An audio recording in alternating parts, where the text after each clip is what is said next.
Olá pessoal, como vai? Tudo bem? Bom, vocês sabem que essa semana a gente tem uma semana especial, mas vocês também sabem que eu não fiz o vídeo de ontem, né? Pra quem me segue no Instagram até viu lá, peço desculpas pra vocês, mas eu tava assim simplesmente num bloqueio criativo, né? Coisa chique, parece que eu sou autor, né?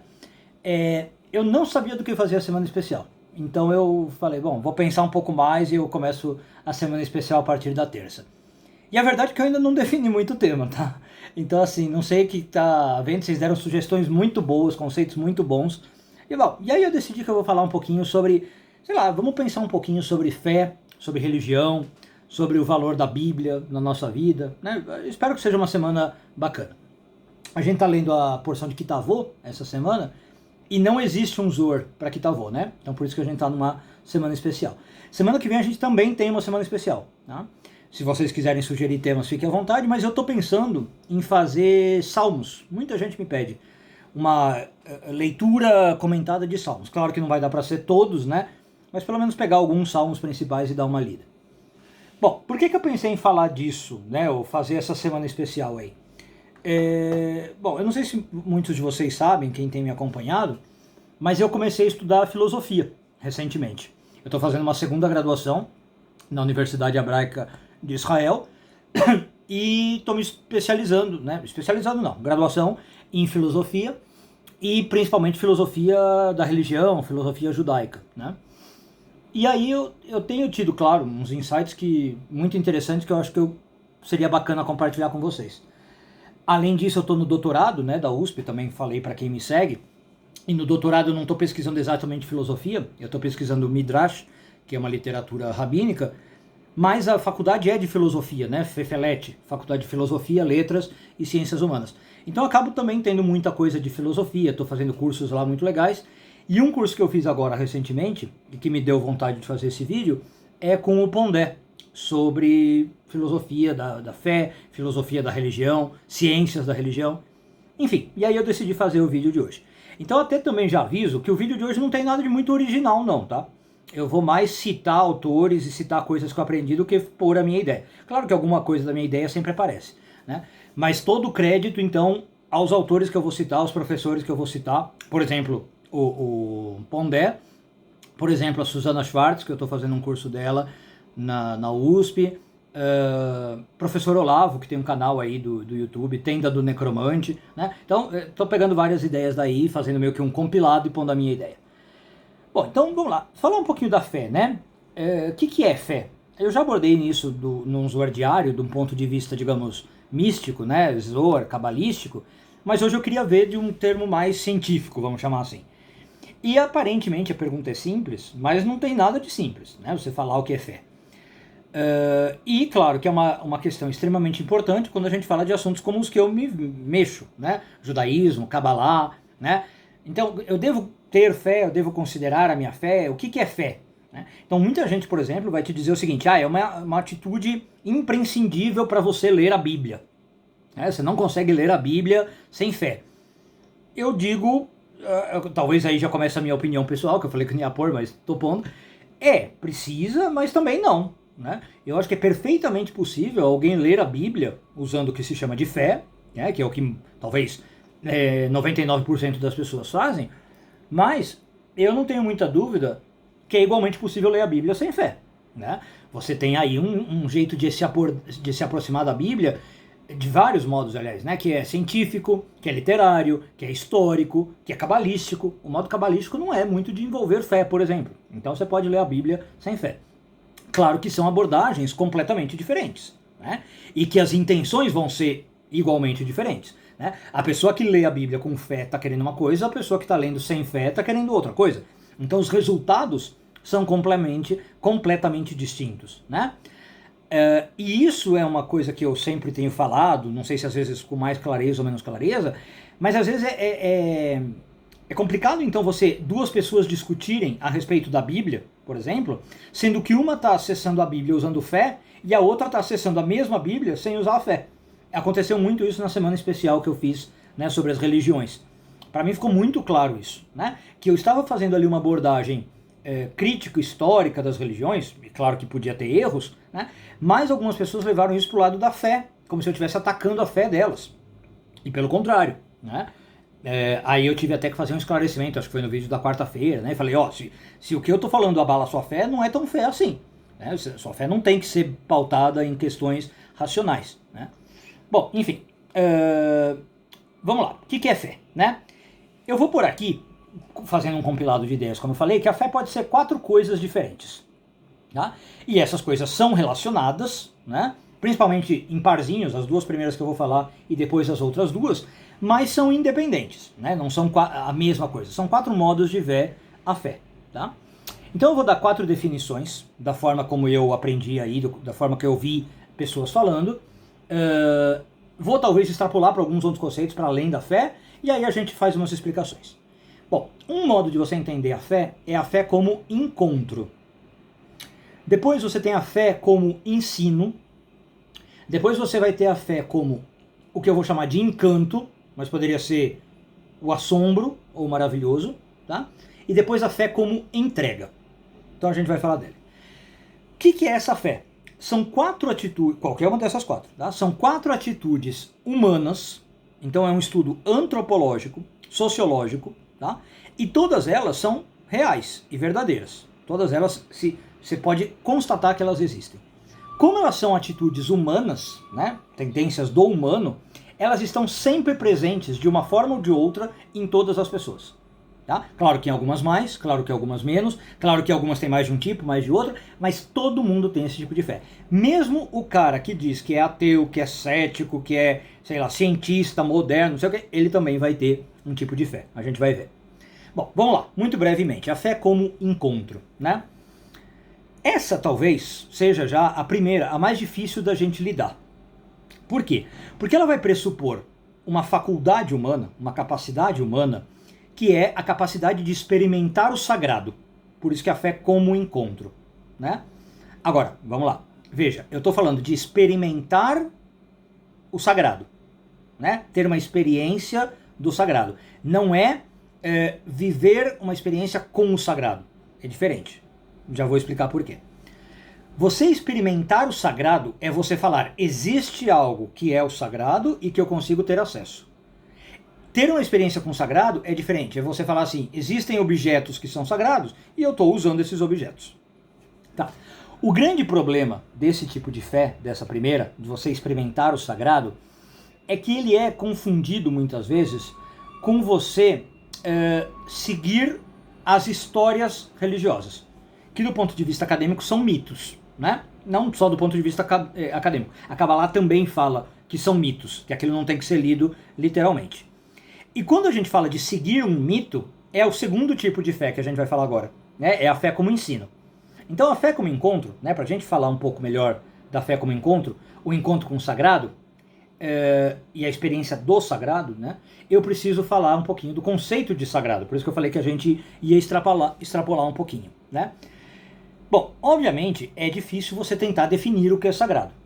E uma das primeiras vezes que a humanidade tentou fazer isso foi quando começaram a surgir o que se chama os estudos de religião, os estudos acadêmicos de religião, a ciência da religião, a filosofia da religião, tá? Bom, como campo de estudo, não vem agora muito ao caso, mas essa doutrina, vamos chamar assim, essa ciência da religião, ela tem raízes basicamente alemãs. Ela nasceu na Alemanha, tá? Inclusive tem muito a ver com um legado que o Lutero deixou, mas enfim. A ideia de você estudar a religião filosoficamente ou cientificamente nasceu muito na Alemanha. E no Brasil, em especial, a influência alemã é muito grande, né, na criação dos programas de ciências de religião que você tem em todas as faculdades. Hoje você até tem, que é por exemplo a área que eu estou, uma área de literatura e religião, né? Então eu estou fazendo estudos religiosos na letras, tá? Mas é um território, basicamente, a religião, dominado pelas ciências sociais, né? Visto aí como algo assim, e aí a filosofia. Tá. O que acontece aqui?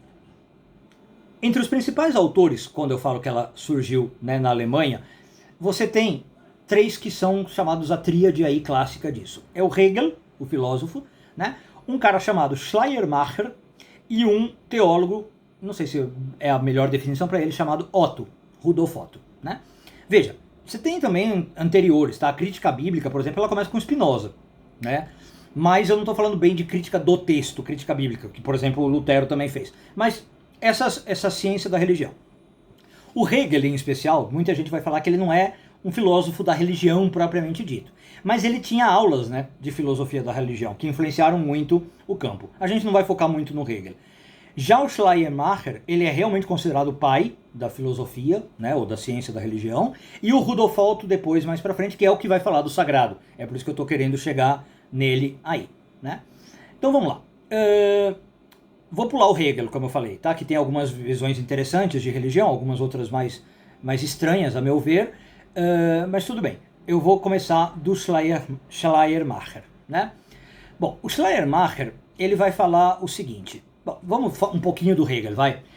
O Hegel vai falar que você ter um sentimento de religião, um sentimento religioso, é você ter uma consciência humana diante do divino.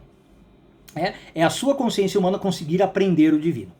Só que essa crítica do Hegel, sem entrar em muitos detalhes, né, ela foi muito criticada por outros teóricos, porque assim, fica parecendo que a religião, né, ou a experiência do sagrado, como a gente está falando, é uma coisa muito individualista.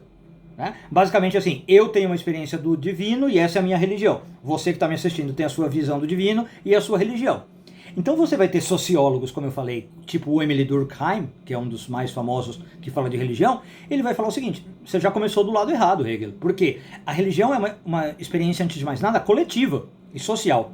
Quando eu falo de experimentar o divino, de experimentar o sagrado e de ter fé, é um fenômeno de grupo, não é um fenômeno individual, né? Então o Durkheim já vai criticar isso aí.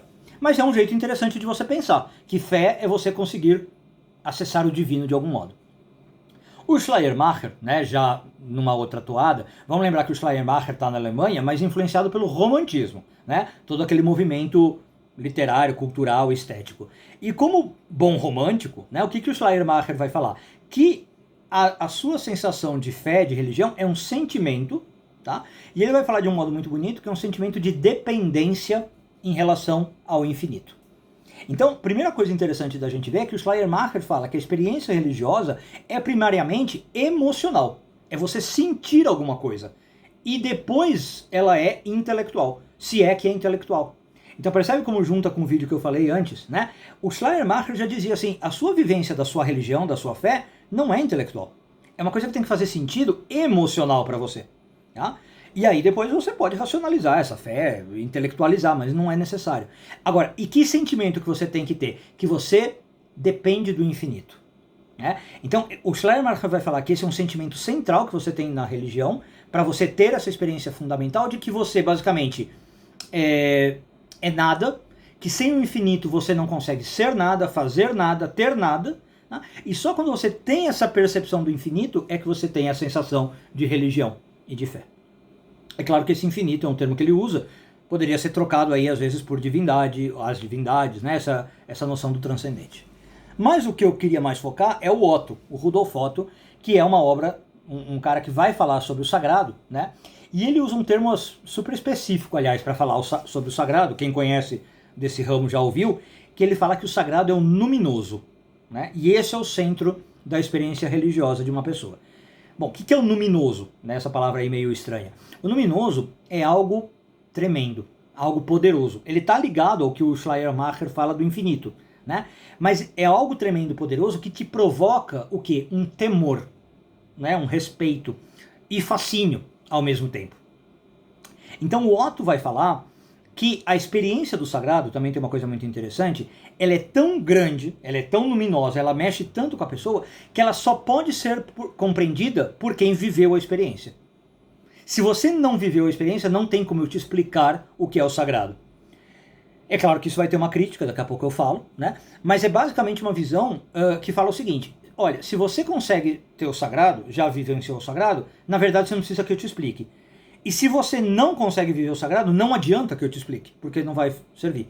Então o Otto fala até no começo do livro dele, não nessas palavras que eu vou pôr, mas mais ou menos assim, ele fala o seguinte: olha, a experiência do sagrado é tal, tal, tal, tal, tal. Se você nunca teve isso, fecha o livro e vai embora. Porque não adianta você ler o meu livro que você não vai entender o que é sagrado. Né? E ele fala, eu só estou falando então para quem já viveu essa experiência. Se você conseguiu vivenciar isso, segue comigo que eu vou te ajudar a compreender melhor. Caso contrário, vai embora. Agora, essa ideia, então, por que ela foi criticada, né, por estudiosos depois do Otto, né? Vamos falar primeiro que o Otto é etnocentrista, porque a experiência que ele descreve, obviamente, é baseada numa visão de Deus que ele tinha, né? Você pode falar até um Deus das religiões abrâmicas, derivadas de judaísmo, né? É um Deus basicamente do Antigo Testamento. Então, quando o Otto fala, ó, a experiência do sagrado é isso, ele está desconsiderando todas as outras experiências de sagrado que existem, tá? Falar que outras culturas não conseguem ter aquela experiência. Outro ponto complicado é falar, como eu comecei aqui no livro, será que é de fato, eu só posso entender o sagrado se eu tive a experiência e eu não posso falar de fora? Eu não posso falar intelectualmente sobre o sagrado sem nunca ter tido uma experiência? Né? Vão criticar o Otto. É mais ou menos como falar assim, olha, um ateu não consegue falar sobre sagrado, sobre religião, sobre fé, porque ele precisa acreditar. É um viés meio estranho. Aliás, os dois vieses são estranhos, porque hoje na academia tem uma coisa assim também, né? Que você só pode estudar a Bíblia verdadeiramente se você for ateu.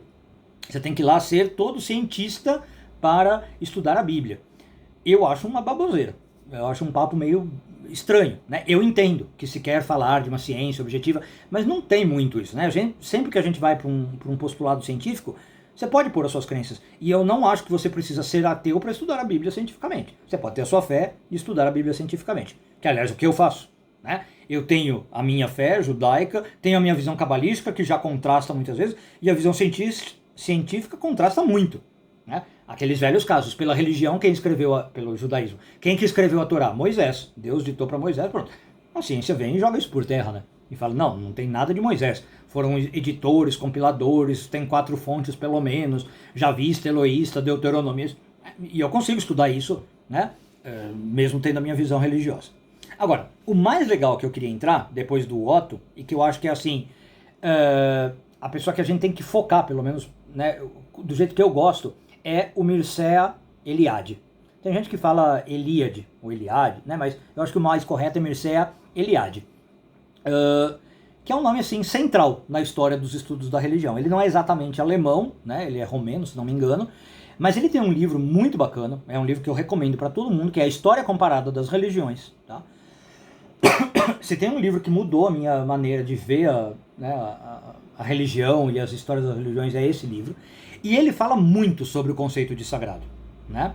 Só que o Eliade é uma figura muito controversa, tá? Com muitos acadêmicos criticando ele ali por ele ser radical, né? Depois a gente pode falar mais dele. Mas, assim, para mim, é o cara que tem que estar no livro de cabeceira para quem quer estudar religião, né? Do ponto de vista, pelo menos, mais científico. Então, no Brasil, o Mircea Eliade, ele é tratado, às vezes, como se fosse um teólogo, né? E ele é posto do lado do Rudolf Otto, que eu falei, porque os dois falam muito do sagrado. Mas a verdade é que o Mircea Eliade não é teólogo, tá? Ele não está falando do sagrado para defender o sagrado como religioso, tá? Ele está falando da fenomenologia da religião, né? Ele é um sociólogo estudando, um historiador quase, né? Bom, então o conceito de sagrado do Eliade está num livrinho chamado The Quest, publicado pela Universidade da Pensilvânia, se não me engano. Já tem traduzido no Brasil, chama O Sagrado e o Profano. Tá? Bom, e o que é o sagrado, segundo o Eliade? Pra gente entrar na nossa questão aí da fé, tudo isso porque eu tô falando da fé com encontro, hein? Veja lá, o primeiro conceito de fé. O Eliade vai falar que o sagrado é um elemento de estrutura da consciência. Ou seja, o Eliade começa falando o seguinte, o sagrado não é uma coisa. Não existe o sagrado lá fora. Não existe um ser sagrado. Tá? O sagrado não é uma aparição, uma coisa que você vai ver, vai ter a experiência e aquilo é sagrado.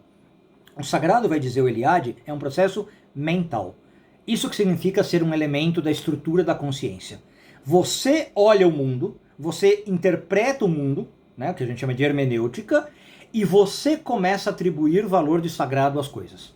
Então Eliade vai falar que é a mente humana que produz o sagrado, que nada é intrinsecamente sagrado, deu para entender? É você que constrói. Então vamos falar aqui, por exemplo, o caso do judaísmo. Tá? A gente tem que, por exemplo, Jerusalém é a cidade sagrada, cidade santa, que a Torá é sagrada, né? Que o Monte Sinai talvez tenha ali uma sacralidade, que Deus é sagrado.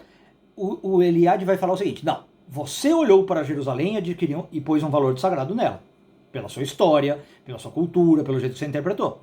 Você vai olhar o Monte Sinai, vai olhar a Torá e vai atribuir esse valor de sagrado. Aquilo não é sagrado em si só. Tá? Então, quando eu falo que a mente que produz o sagrado, né, a gente pode falar o quê? O sagrado é um conjunto no qual cabe todas as visões religiosas de mundo. Desde os deuses, por exemplo, como eu estava falando, até os locais sagrados, as comidas sagradas, né, a sacralidade dos objetos reais e a imaginação do que é sagrado, que é o processo da mente. Então, quando uma religião fala assim, olha, esse rito é sagrado, esse local é sagrado, essa comida é sagrada, esse objeto é sagrado, o Eliade vai falar, não, não é, é você que está pondo o valor de sagrado. Então, a gente não pode falar, nesse sentido, de uma experiência com o sagrado. Não no sentido do fenômeno, entendeu? Pelo Eliade. Nunca vai acontecer de você experimentar o sagrado. No sentido do fenômeno, o que a gente pode falar? Que existe uma experiência humana que é se referir ao sagrado.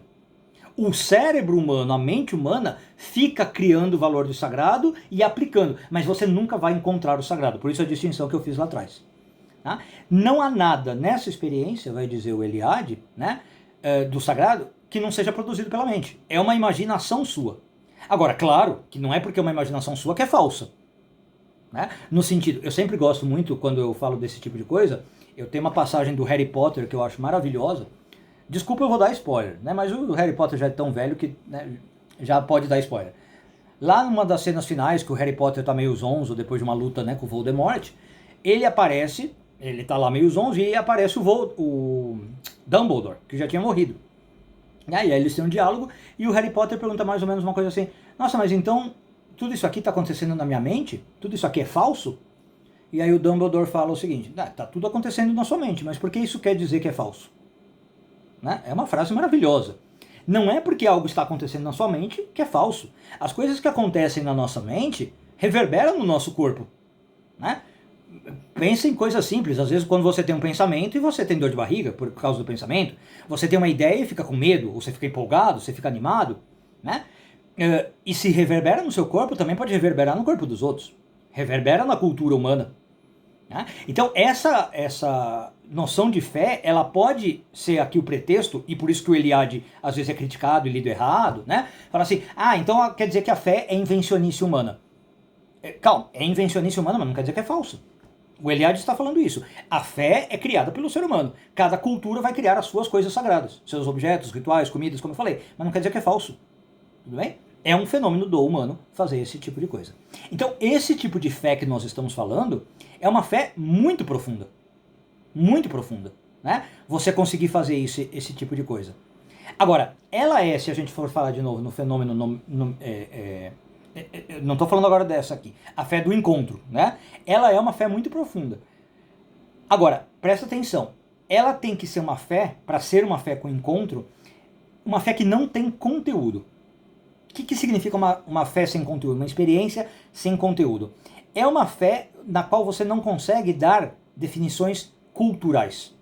Se você está tendo uma visão da fé baseada na sua cultura, ela é, como está falando o Eliade, uma criação cultural, uma criação mental. A fé do encontro que eu estou mencionando, ela não vai estar pautada pela cultura, não vai estar pautada pela religião.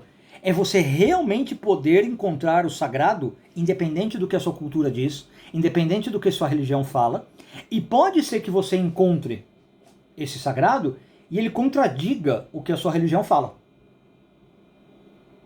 Eu estou lembrando agora aqui de um sketch que ficou bem famoso, acho que todo mundo conhece esse, do Porta dos Fundos, né? De uma mulher, acho que era uma mulher que morre, vai para o céu e ela encontra um deus meio aborígene, né? Meio da Polinésia, tá? E aí ela chega lá e fala assim, nossa, mas quem é você? Ela fala, eu sou o Deus verdadeiro. E aí ela fala, não, mas quem é você? Eu nunca ouvi falar de você, você é cultuado por quantas pessoas? Ele fala, não importa, você até hoje cultuou o Deus errado.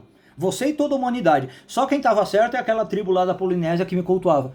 Aí a mulher fala assim, mas quem te cultua? 100 pessoas no mundo? Ele fala, dane-se, azar. Eles é que estavam certos, todo o resto vai pro inferno. Porque não acreditou, né? Não acreditou no Deus verdadeiro. É um sketch maravilhoso. É uma sacada muito boa, muito engraçada sobre esse tipo de coisa, né?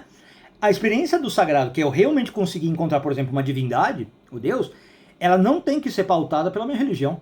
Ela não tem que ser pautada pela minha cultura. Se a religião e a cultura começam a me falar como eu tenho que encontrar o sagrado, já está tolhendo meu verdadeiro encontro com a fé, né? Com o sagrado.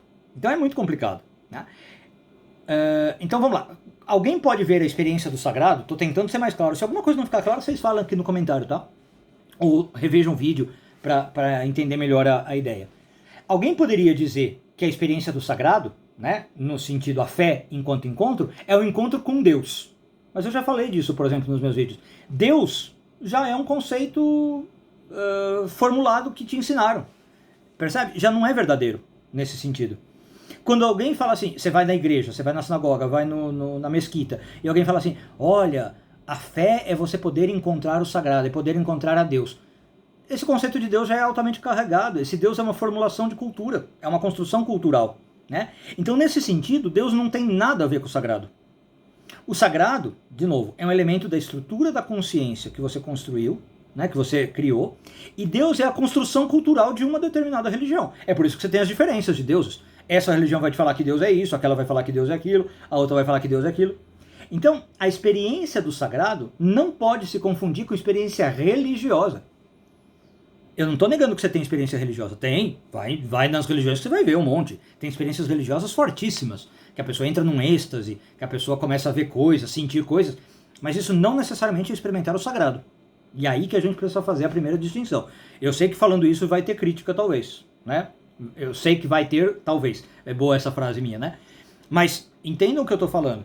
Eu não estou querendo criticar, de novo, experiências religiosas de ninguém. Eu só estou falando que a gente tende a associar a experiência religiosa com a experiência do sagrado. Não.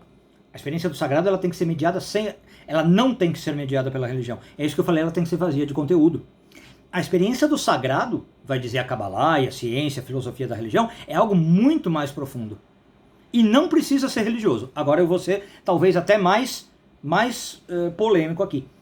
Eu posso experimentar o sagrado, né, sem a religião. Por quê? Porque o sagrado está além da religião. Então, eu posso experimentar o sagrado na religião? Posso, claro. Tá? Mas eu posso experimentar o sagrado na cultura. Eu posso experimentar o sagrado na arte. A arte pode me pôr em contato com o sagrado. Eu posso experimentar o sagrado no esporte. Dependendo da pessoa. Eu e a Ir particularmente não. Porque eu sou bem sedentário, acho que eu não encontraria o sagrado no esporte. Mas tem gente que encontra. Tá? Tem gente que vai encontrar o sagrado na guerra. Tem gente que vai encontrar o sagrado no sexo. Aliás, muitas doutrinas orientais vão te falar isso. Use o sexo para encontrar o sagrado. E não a religião. Desculpa, deixa eu dar uma olhada aqui de boca. Percebe agora o que eu estou querendo dizer? O sagrado, né, o que você tem que encontrar, pode vir pela religião, mas pode vir por outras coisas. Então, a experiência do sagrado não está relacionada, em termos de identidade, com a experiência da religião, com a experiência do divino, né, e com as histórias religiosas, como eu falei, os mitos. A experiência do sagrado é outro tipo de experiência, totalmente... nem dá para falar... enorme, ela sobrepuja o ser humano. Se você já teve a experiência do sagrado, né, ela é assombrosa, luminosa, como dizia o Otto, né? E mais do que isso, é uma experiência fundamental. Fundamental no sentido de que ela funda um ser humano. A pessoa que teve uma experiência do sagrado é totalmente distinta de uma pessoa que não teve. Por isso que o Otto fala isso no livro dele. Ó, se você teve, lê o livro e tudo bem. Se você não teve, vai embora. Né? Ele é criticado, mas é nesse sentido que ele está falando. É uma coisa tão maravilhosa você experimentar o sagrado que não tem como você ser a mesma pessoa antes e depois. Tá? Tem gente que vai usar o nome aí inefável, né, para falar disso. Tem que tomar um cuidado também, tá? Porque inefável geralmente é o que você fala da divindade, né? A divindade é inefável, que eu não posso expressar, né? De que ela é tão sublime, tal. Não, não é isso. A divindade, na verdade, se você for parar para pensar, o conceito de Deus, ele não é inefável. Tanto que o conceito de Deus cabe dentro da doutrina de qualquer religião. Todas as religiões falam de Deus e explicam como ele é, como ele funciona, como ele atua. Então não é inefável, né? Se você está falando como Deus atua, não é inefável. A verdadeira divindade, ela é realmente inefável no sentido que você não pode falar nada sobre ela. Que é o que a Kabbalah vai dizer, por exemplo, é Ein Sof. Ein Sof eu não consigo descrever. Se eu conseguir descrever em Ein Sof, já não é Ein Sof. Né? Aí eu já estou falando de um conceito cultural de divino. Para quem não sabe muito de Kabbalah e de Ein Sof, é um pouco também o que o taoísmo vai falar. O Tao. O taoísmo vai falar assim, ó, existe uma coisa que é o Tao. Não dá para descrever o Tao. Se eu ficar te falando do Tao, é porque eu não estou falando do Tao. Percebe? Porque é realmente uma coisa inefável. Mas se você vai numa igreja, numa sinagoga, num rabi, numa mesquita, e estão te falando de Deus, não é Deus. Ou Deus não é inefável. Certo? Porque se estão falando dele, estão falando. Ele cabe dentro daquela doutrina. Tá? Então, quando você ouvir alguém falando que a divindade é inefável, cuidado, né? É um jeito muito sutil aí de te levar a equívocos. Tá? A divindade não é inefável. Inefável é a experiência do sagrado, isso sim. Né? Você sentir o sagrado não tem como descrever. Ou você sente ou não sente, como falou o Otto. Tá? Ela não é preenchida com conteúdo. Se você preencheu com conteúdo, ela esvaziou o sentido. Né? Se você teve a experiência do sagrado e começou a pôr conteúdo ali, pronto, então já não é a fé de encontro. Tá? Aí ela passa a ser a segunda fé, que eu queria entrar agora então. É a fé de ensino. Então o que é a fé quanto ensino? Bom, nem preciso dizer que o vídeo vai ficar longo, né? Deu 30 minutos eu falei do primeiro tipo de fé. O que é a fé enquanto ensino? É todo conteúdo, né, dado para uma experiência do sagrado. Então as religiões construíram explicações, né, para você experimentar o sagrado. E depois, então vamos falar assim, pense em termos históricos. No começo, os seres humanos experimentavam o sagrado e, como eu falei, era inefável. Eles ficavam com essa experiência para eles, né? Guardavam aquela memória, guardavam aquela experiência e pronto. Com o tempo, eles foram se conversando, porque é normal entre o ser humano, né? A gente é falante. Começaram a conversar, bater papo e começaram a dar explicações para aquilo. Olha, mas então eu acho que é isso que aconteceu, eu acho que é aquilo, né? E começou a surgir uma explicação cultural, né? Os grupos foram se afinando quanto à explicação que eles davam para o sagrado. E mais tarde veio normatização para experimentar o sagrado. Eu começo a te dar regras. Ó, você quer experimentar o sagrado? Eu vou te falar como é que faz. Lê aqui o meu manual, né? Primeiro passo é esse, segundo passo é esse, fecha o olho, pensa, medita, recita, bebe isso, come aquilo, fuma, não fuma, come, transa, não transa, e aí você vai experimentar o sagrado. Começa a dar norma. Mas aí já não é mais a experiência do sagrado, percebe? Aí é a experiência religiosa. Uma experiência religiosa que você normatizou e ensino. Eu falo pra você, ó, faz aqui o que o manual manda, o que a catequese manda, e você vai ter uma experiência religiosa danada. Você vai ser um baita fiel, vai sentir muita coisa. Você vai ser tocado pela emoção e tal, mas não é o sagrado que você está vendo. Tudo bem? Então, é você criar uma doutrina. E aí, em cima disso, você vai numa religião. Você vai aprender as doutrinas da religião, aprende as histórias que aquela religião te conta, que, como eu falei, são os mitos, né? Ah, o mundo foi criado assim, Noé construiu a arca, Moisés, tal, e você estuda isso. Então você aprende essas doutrinas e agora você tem uma cartilha que explica para você qual é a sua experiência religiosa. Né? Que vai ser diferente da outra. Então, um cristão é uma coisa que tem muito legal no livro do Gershom Scholem, né? Que ele fala sobre a mística, ele começa falando. Você já parou para pensar por que cada místico tem uma visão mística conforme a sua religião? Um místico budista vai encontrar Buda. Um místico sufista, né, muçulmano, vai encontrar Alá, talvez Maomé. Um místico judeu vai encontrar a Shekhinah, a presença divina. E um místico cristão vai encontrar Cristo. Por quê? Porque eles estão pautados pela doutrina deles, eles estão encontrando, não é exatamente o sagrado, é um sagrado já preenchido com conteúdo, é por ensino. Tudo bem? Agora, você não consegue ter, e isso é uma coisa importante, voltando ao que eu falei lá na semana especial, que deu, né, um pouco de bolo, você não consegue ter compreensão científica de uma experiência religiosa.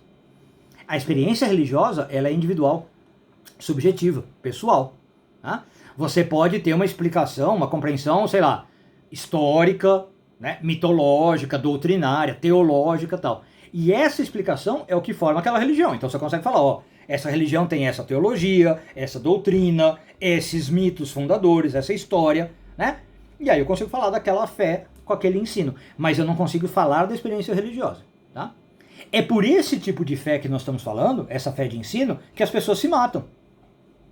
É por esse tipo de fé que a gente vê um monte de sangue derramado ao longo da história. Porque uma religião ensina que a divindade é de uma forma, como eu estava falando, né, que o místico vê, e a outra ensina que a divindade não é dessa forma. Aí os dois, em vez de fazer a conversa que eu falei que começou lá no início da humanidade, em vez de conversar, eles começam a se tapear.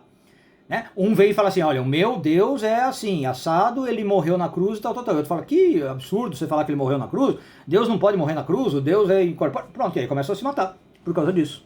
Né? Então, o que acontece? Cada grupo assume que o seu ensino do dogma, né, da fé, é a verdade indiscutível. Aquilo é a verdade tão forte que vale a pena matar. Inclusive, eu tenho que forçar o outro a aceitar a minha verdade. Se você não aceitar a minha verdade, eu vou lá e te mato. Então, é por esse tipo de fé que as pessoas matam. Pela fé de encontro, não matam. Ou raramente matam, se é que matam. Né? A gente poderia fazer uma análise histórica. Mas por esse tipo de fé ensinada, matam. Ux. né? E aí não preciso falar dos casos na história, vocês sabem disso, né? Então é esse tipo de fé, de novo, que diferencia religiões, diferencia dogmas, diferencia doutrinas. Uma acredita num mito, numa história, num deus, num local sagrado, numa prática sagrada. E a outra acredita em outro. Cada uma tem os seus dogmas, né? Então não é novidade, agora vocês que já me conhecem um pouco, eu frequentei muitos lugares para ver como é que funcionava, porque eu tenho interesse nisso. Eu falei, né, no vídeo da semana especial, não porque eu me sentia o religioso da religião, mas eu queria entender os dogmas das várias religiões como um estudo comparativo, histórico, científico, né? E eu passei a ver muitos desses dogmas, fica muito claro, como você vê que cada um tem, né, acho que o que eu estou falando aqui é meio óbvio, cada um tem a sua doutrina, a sua fé, o seu jeito de seguir.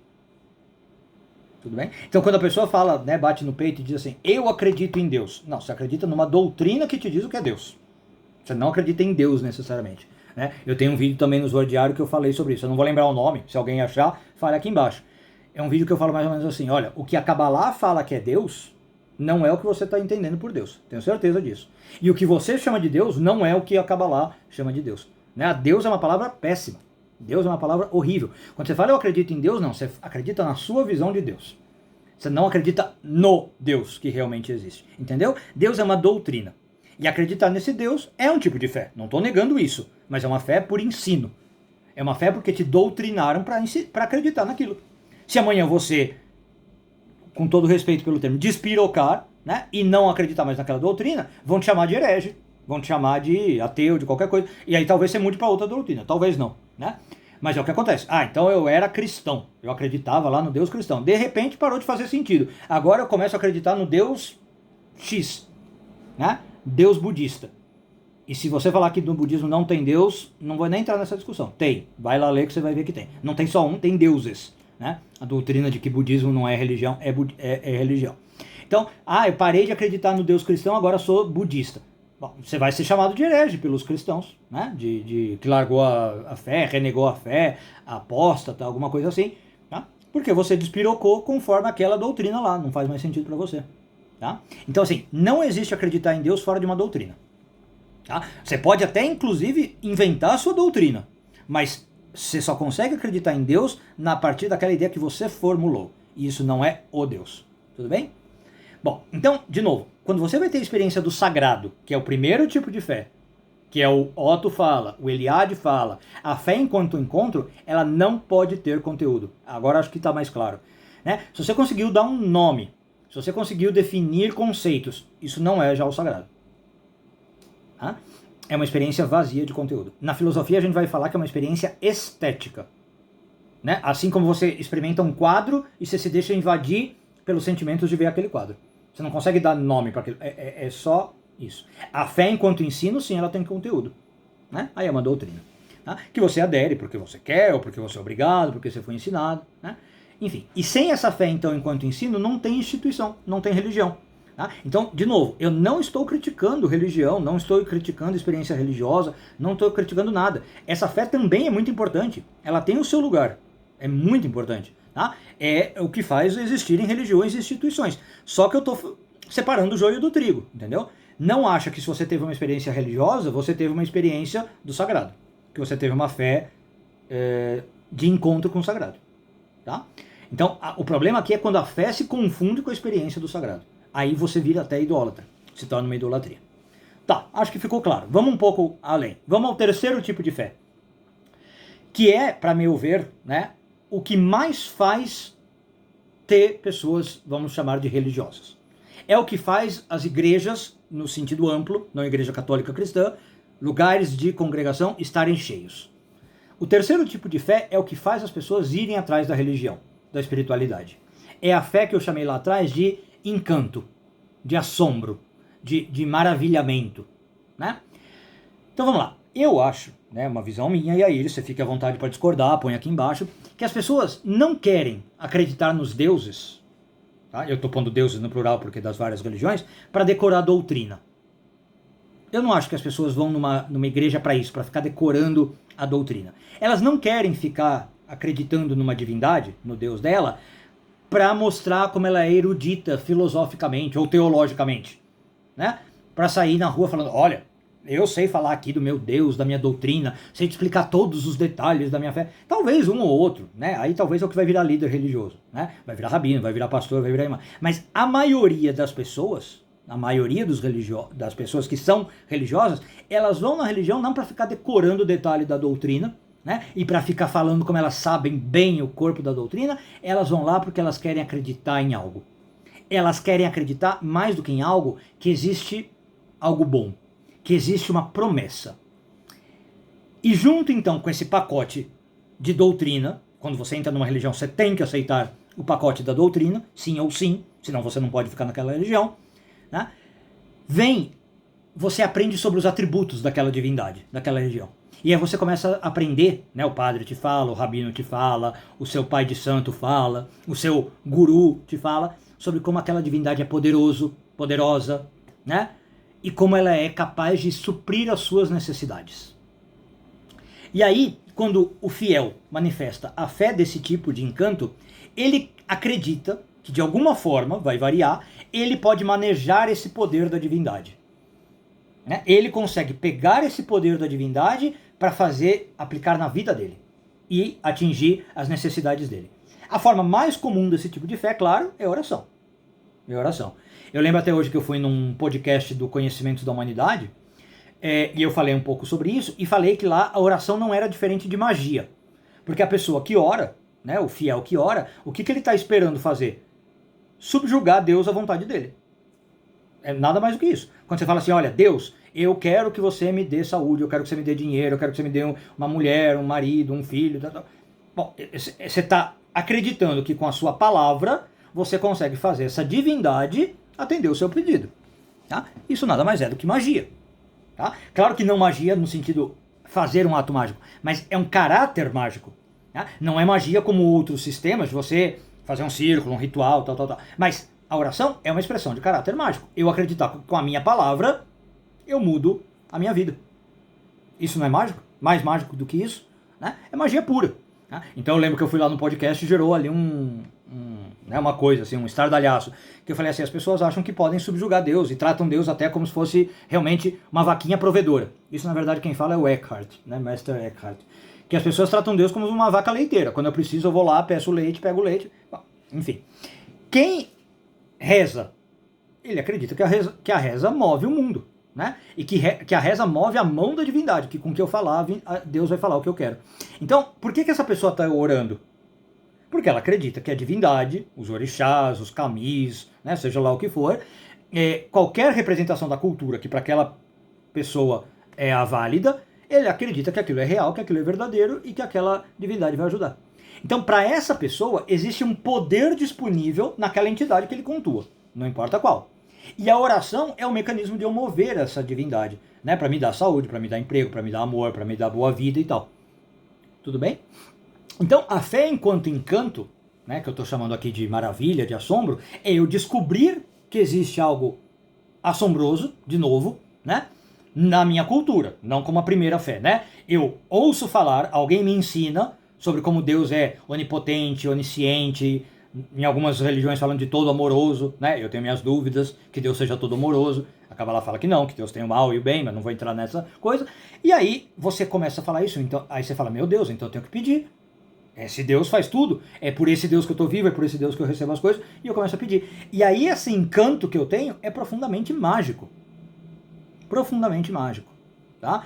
Pode ser pela oração e pode ser pela magia mesmo, tá? Dependendo da religião, vai falar, não, faz aqui um ritual assim, assado, que a sua vida vai mudar. Tá? Mas a oração é um dos modos. Então, é muito engraçado que muitos evangélicos demonizam a magia, né? Mas quando eles falam isso, com todo respeito, dá pra ver que eles não compreendem a fenomenologia da religião, né? Você ir na igreja evangélica rezar é a mesma coisa que você ir num templo fazer um ritual mágico. Né? É a mesma coisa. Exatamente a mesma coisa. Tá? Então, é a ideia de que eu vou fazer alguma coisa e esse ato vai transformar a minha vida. Né? Aquela energia do divino vai entrar na minha vida e vai transformar. Isso é magia pura. Oração é a mesma coisa. Tá? Teve uma coisa, não sei se vocês vão saber do que eu estou falando, eu não peguei isso, eu li depois, né? Foi dali na década de 80, eu nasci na década de 80. Mas teve uma igreja que chamava Quarta Dimensão. né? Era um coreano, eu não lembro o nome dele, ficou muito famoso, né? E ele falava lá, era um curso todo, e gerou toda uma legião de cursos depois, ensinando como orar, né? A arte de rezar. E depois começaram a fazer cursos do tipo a arte de fazer milagres, a arte de operar milagres. Isso começou com essa igreja coreana, tá? Na década de 80. E aí ele começou a dar regras assim de como rezar. Né? Então, por exemplo, as pessoas não recebem bênçãos porque elas não sabem como rezar. Né? Você tem que ser específico, por exemplo. Então aquela ideia assim, ó, não adianta você chegar para Deus e pedir uma bicicleta. É muito genérico. Não, você tem que falar qual marca, quantas marchas, que cor, né? E essa ideia que ele pôs, esse líder coreano, não vou lembrar o nome, acho que era David Cho, qualquer coisa vocês me lembram. Ele falava, se você não for específico, Deus não te atende. Né? Então, esse é um exemplo, a meu ver, de como essa igreja coreana ela estava no cruzamento entre o Oriente e o Ocidente, combinando ao mesmo tempo a divindade, claro, né, como uma força que eu tenho que cultuar, mas com a visão ocidental de Deus como uma pessoa que pode te fazer alguma coisa. Tá? E esse tipo de teologia da oração é magia. Então eu peço, se eu pedir certinho com um certo ritual, a coisa acontece. É um componente muito importante da experiência religiosa. De novo, não estou menosprezando, tirando sarro, nada disso. Né? É importantíssimo na experiência religiosa do cotidiano. A pessoa tem que acreditar nisso. É o elemento mais importante, eu diria. Como eu falei no começo, é por isso que eu acho que as pessoas estão indo para as igrejas. Igrejas no sentido genérico. Né? Não porque elas precisam, eu não acho que as pessoas vão na igreja, ou pelo menos a maioria delas, porque elas precisam de uma identidade. Elas não vão lá porque elas precisam falar assim, olha, eu sou um bom cristão, eu sou um bom judeu, eu sou um bom muçulmano, eu sei a doutrina. Elas vão nos lugares religiosos porque elas precisam comida, porque elas precisam casa, porque elas precisam emprego. Então elas desenvolvem a fé nesse terceiro tipo que eu estou falando, por encanto. Porque elas sabem que existe algo maior e que dependem desse maior, né? Que é inclusive aí o que o Schleiermacher falava, a experiência de dependência do infinito, e eu preciso. Tudo bem? Então, eu acho que é o que mais leva as pessoas na religião hoje. Infelizmente, é triste, né? Mas é um tipo de fé. A fé do que eu sou tão necessitado, eu tenho tanta carência de coisas, que eu vou na religião para ver se eu consigo uma promessa de algo. Bom, e aí, por fim, né, tem uma última tipo de fé, que eu chamei fé enquanto entrega. Né? E eu vi o professor Oswaldo falando disso. É uma fé muito bonita. A meu ver, para mim, é a mais bonita. De novo, todas as quatro são importantes, cada um tem a sua, né? Mas eu gosto muito da primeira e da quarta fé, essa aqui, né? De novo, essa fé, ela também é esvaziada de conteúdo religioso, tá? Em geral, ela não é pautada por uma cultura, por uma religião, mas ela está na experiência religiosa. Então, por exemplo, tá? Tem um texto famoso que acho que eu sei que é judaico e eu sei que foi para o cristianismo. Eu não sei aonde no cristianismo. Eu acho que é Mateus, não sei. Qualquer coisa, quem conhece mais me fala aqui embaixo. Mas é um texto midrástico, né, da Torá oral, da tradição oral, que diz o seguinte: por que vocês, seres humanos, ficam preocupados com o dia a dia? Por que vocês ficam preocupados em ter o seu sustento, em ganhar dinheiro? Não fiquem preocupados. Olhe a natureza, né? Você não precisa ficar preocupado. Deus não provê para o passarinho e ele sempre tem o que comer. A formiga, por acaso, não tem sempre a sua comida. Todos os animais não têm o que precisam. Então por que você, ser humano, fica aí elocubrando coisa e fica preocupado? Veja a natureza como Deus é provedor. E Deus dá tudo. Isso é a fé enquanto entrega. Nesse sentido de fé, veja que é o oposto totalmente da fé por encanto. Você pedir nesse tipo de fé é uma descrença. Você é um fiel de pior tipo se você ficar pedindo coisas para Deus. Já mostra que você não confia no poder de Deus. Já mostra que você não acredita que Deus vai te prover a coisa. Percebe? Como eu falei, eu gosto dessa fé. Eu acho bonito. Eu e Yair. Né? Mas tem gente que vai achar abominável. Né? Vai falar que não concorda. Então, aquele que expressa a fé, enquanto entrega esse tipo de fé, ele está tão seguro de que ele está sendo cuidado que ele não precisa nem pedir. Né? Esse tipo de quarta fé é assim, a fé faz tão parte de mim que eu não preciso nem me mexer como pessoa, eu não preciso mudar como pessoa para mostrar a minha fé. Aliás, por que eu gosto muito dessa fé, entre vários motivos, né? Eu sempre achei estranho a história religiosa de um filho que precisa ficar pedindo coisa pro pai, né? Eu acho que se é um pai realmente protetor, cuidadoso e zeloso, como dizem, não amoroso, já disse. Eu não acho que Deus é todo amor, como algumas religiões falam, né? Várias. Eu acho que esse pai também castiga. É um Deus que tem castigo. Mas se é um pai zeloso, cuidadoso, que se preocupa, eu não preciso ficar pedindo, né? Tem algo de errado na relação. Se eu preciso ficar pedindo pro pai, é porque esse pai não tá me olhando. Esse pai tá sendo negligente comigo. Tá sendo displicente. De novo, aqui é a minha opinião, tá? Não quero gerar polêmica. Mas pra mim é meio estranho essa ideia de que eu tenho que ficar pedindo. E aí, eu sei que tem histórias, e o judaísmo tem, todas as religiões têm, para explicar por que você tem que pedir pro pai, né? Para não falar que é estranho. Então tem uma história, de novo, midrash judaico, que fala o seguinte: não, é que Deus espera você pedir, né? Para você estabelecer uma relação com Deus. Caso você não peça e Deus te provém, ele está interferindo no seu livre-arbítrio, ele está obrigando você a receber algo. Então, para não fazer isso, Deus não te dá e ele espera você ir lá pedir para você conseguir o que você quer, para que você cunhe uma relação com Deus. Tem um midrash muito bonito que fala por que as matriarcas eram estéreis, quase todas elas, né? Tirando a Leia. E aí uma das explicações que o midrash fala é isso. Deus fez as matriarcas estéreis para que elas pudessem pedir para Deus um filho. Então assim, eu vejo o bonito disso, né? De você estabelecer uma relação com o divino, pedir, mas ao mesmo tempo eu acho estranho, né? Você falar que Deus vai te fazer com problemas, com dificuldades, para você ter que ir pedir, né? É uma explicação teológica, claro, mas no fundo para mim não faz muito sentido, né? Como eu falei, por que eu preciso ficar pedindo para um pai que já é cuidadoso? Ou se você não quer pensar em pai, uma mãe, se a sua religião falar de mãe, né, da deusa, ok. Por que eu preciso ficar pedindo para os deuses se ele já sabe o que eu preciso também, mais do que isso? A maioria das religiões fala que os deuses são oniscientes, né? Agora, essa fé então é aquela que eu não preciso pedir. É essa fé que eu falei do Midrash. Para que você fica preocupado? Os passarinhos recebem o que precisam, as formigas têm o que precisam, né? É uma confiança profunda. Então, a fé enquanto entrega não é uma fé mágica. Pelo contrário, né? Ela se opõe à terceira fé. Ela é marcada pela confiança nos cuidados divinos, tá? Veja que quando eu falei no começo, como nós estamos falando de fenômenos humanos, todos os humanos podem ter essa fé. Variados níveis. Às vezes nós temos duas. Por mais que elas sejam contraditórias, o ser humano é um pocinho de contradição, viu? Não se estranhe. Às vezes eu tenho fé que é mágica e às vezes eu tenho essa fé aqui da entrega. Agora, é uma fé, então, como eu falei, que pode passar pela experiência religiosa e é marcada pela confiança no cuidado divino, mas ela pode ser uma fé, e aí que eu entro naquilo que eu falei que ateus podem ter fé, pode ser uma fé de confiança natural, confiança cotidiana. Sabe o que alguns filósofos falam? Que é a fé, por exemplo, por estatística. Como assim fé por estatística? Vamos lá. Pega um cara ateu, tá? Ele realmente fala, eu sou ateu, não acredito em religião, não acredito em Bíblia, tudo baboseira, não acredito em nenhum Deus, tá? Bom, por que esse cara entra no avião? Porque muitas pessoas já entraram no avião e muito poucas caíram, né? Então, tem um risco do avião cair? Tem, claro, mas existe uma estatística que te fala que é muito difícil cair, né? É muito seguro.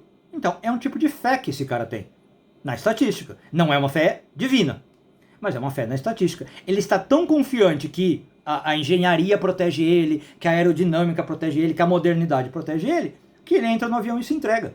Ele não fica fazendo cálculo. O cara que tem medo de voar de avião não tem essa fé. Aí ele não tem a fé da entrega. Ele entra morrendo de medo, ou nem entra, né? Ele fala, não, eu não confio, não.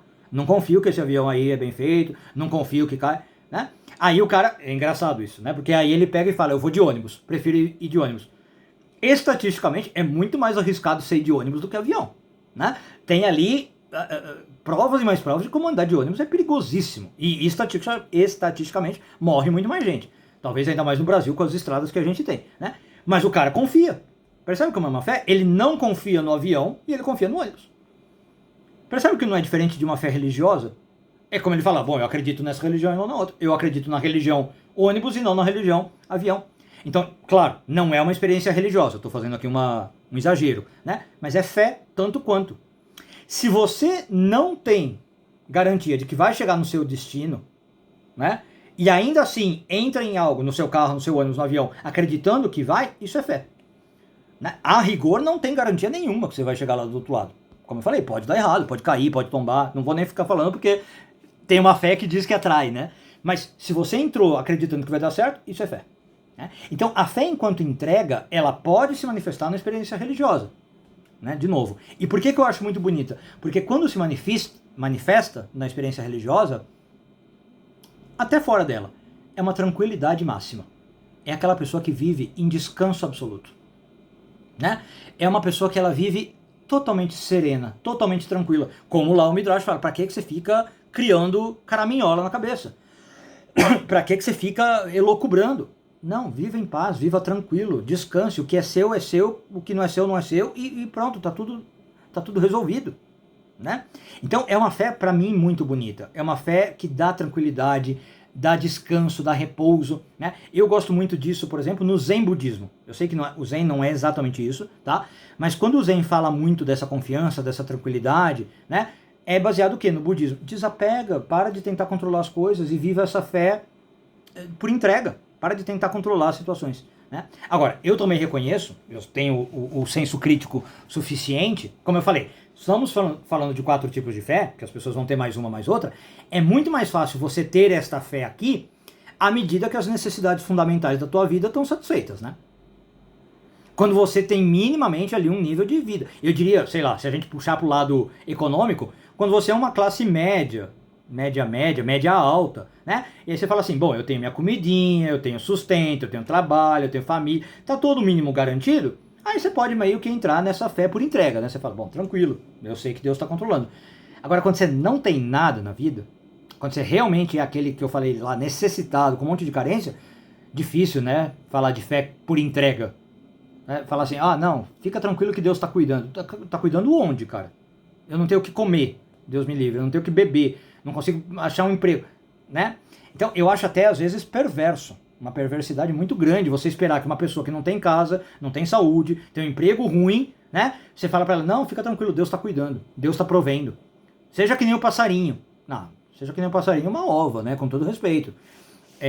Não tem ninguém cuidando dela. É muito difícil você falar para essa pessoa que tem alguém cuidando. E se ela acreditar, eu acho de uma lavagem cerebral, como eu falei, perversa. É para você fazer ela se conformar com aquela situação. Eu não sou o primeiro que está fazendo essa crítica, né? Vocês já devem ter ouvido esse tipo de crítica. Que a religião faz a pessoa se conformar com aquele estado dela. Nietzsche, por exemplo, vai criticar muito. Não gosto do Nietzsche, tá? Já aviso. Acho que ele tem vários problemas na filosofia dele. Mas nesse ponto, acho que ele acertou, né? Às vezes a religião é usada para fazer a pessoa ficar ali carneirinho manso, né? Ah, não tem problema que você não tem casa, saúde, comida, doente, tá tudo de ruim na tua vida. Acredita que Deus tá te cuidando, né? Você vai, no mundo vindouro, você vai ter uma vida melhor. Então, assim, às vezes esse tipo de fé, né, é para abandonar a crença mágica na religião, para você falar para a pessoa, não, para de ter crença mágica e saiba que Deus está cuidando. Né? É aí que entra a famosa frase do Marx, a religião é o ópio do povo. Né? É também nesse sentido que ele quis falar. Aliás, tem um pouco de erro aí nessa frase, eu não vou entrar agora, né, mas o pessoal entende errado. O ópio do povo não é no sentido de que entorpece a pessoa, faz a pessoa ficar fora da realidade ou pensar errado. Não é isso. Quando Marx fala que a religião pode ser o ópio do povo, por quê? O ópio era usado na época do Marx, na sociedade europeia, como um elemento, sei lá, normal do dia a dia. Né? Inclusive veja o que a Europa fez com a China por causa do ópio, né? Basicamente a Inglaterra, mas a Europa inteira, a Inglaterra foi para a China e falou assim, a partir de agora vocês vão me vender ópio e produzir ópio. E a China falou, não vou. Não, a gente não tem nada a ver com essa cultura aí de consumo de ópio. E aí simplesmente dizimaram a China, né? Acabaram com a China por causa do ópio. Mas por que se usava o ópio lá? O ópio? Porque era uma coisa para mitigar dor, para conviver com a realidade. Né? Então, quando Marx fala a religião é o ópio do povo, o povo não tinha dinheiro para comprar o ópio. Era coisa de elite, era coisa da classe média para cima. Para o povo, o que restava? Buscar consolo na religião. Mas percebe a diferença? Não é que você vai ser enganado. Quando Marx fala que a religião é o ópio do povo, não é que a religião te engana, é que a religião mitiga a tua dor, assim como o ópio mitiga a tua dor. O Freud usava, né, ópio. O Freud usava mais cocaína, mas também ópio. Né? Bom, a Europa inteira, como eu falei. E era para isso. Então, quando o Marx fala, percebeu? A religião é ópio do povo, ele não está falando o que muita gente entende. Tem muita gente... De novo, eu também não gosto de Marx, tá? Não, acho que tem alguns problemas ali na doutrina dele muito grande. Né? Aliás, se alguém aqui no vídeo começar a falar que eu sou esquerdista, não sei o quê, não entendeu nada. Né? Eu sou o cara super apartidário, nem de esquerda, nem de direita. Mas não dá para falar que o Marx falou o que ele não falou. Quando ele fala que o Marx que a religião é ópio do povo, ele não está criticando a religião como enganação do povo. Não foi isso que ele quis dizer. Tá? Ele falou que a religião serve para mitigar a dor do povo. Que quem pode usar ópio, quem não pode usar religião. Né? Mas aí é aquela coisa, é só um placebo. É que nem você tá com, sei lá, o pé gangrenado, tá arrancando o pé e te dou uma aspirina para passar um pouco da dor. Mas não resolveu o problema, né? Não resolve a causa da dor. Você ficar falando lá pro pobrezinho que não tem nada, confia que Deus está cuidando, é complicado. Eu acho perverso. Bom, então vou encerrar o vídeo de hoje, que já ficou óbvio, muito largo. Eu prometo que eu vou tentar fazer os próximos menores, tá? Para não ficar tão chato, né? Mas eu acredito que a gente tem que refletir sobre essas 4 atitudes que a gente chama de fé, que eu chamei aqui de fé, né? E qual é o nosso tipo de fé? Com qual que eu tô? Tô muito com uma, muito com outra, né? As 4 atitudes têm o mesmo nome, né? As 4 atitudes têm o mesmo nome, que é experimentar o sagrado. Só que são modos totalmente de experimentar o sagrado, percebe? Ou eu realmente experimentei o sagrado, ou eu experimentei o sagrado que me ensinaram, a fé por ensino, né?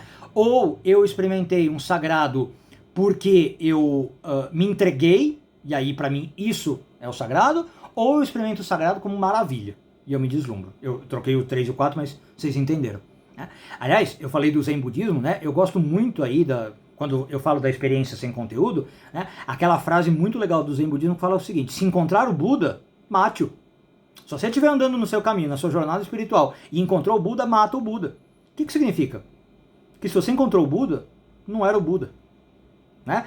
Basicamente essa frase quer dizer isso. Se você está no seu caminho e você fala assim, pô, agora eu tenho certeza que eu encontrei Deus. Não encontrou. Porque não dá para ter essa coisa. Né? Então, esse ditado, ele às vezes é usado aí de um modo errado, né, para falar de uma teologia negativa. Né? Eu não vou entrar nisso, Maimônides fala que não pode escrever. Mas se é doutrina, já é ensino. Não é simbólico. Aqui é uma coisa muito sábia que o Zen Budismo fala. Se você estiver no caminho e encontrou o Buda, mata o Buda, porque não é o Buda. Né?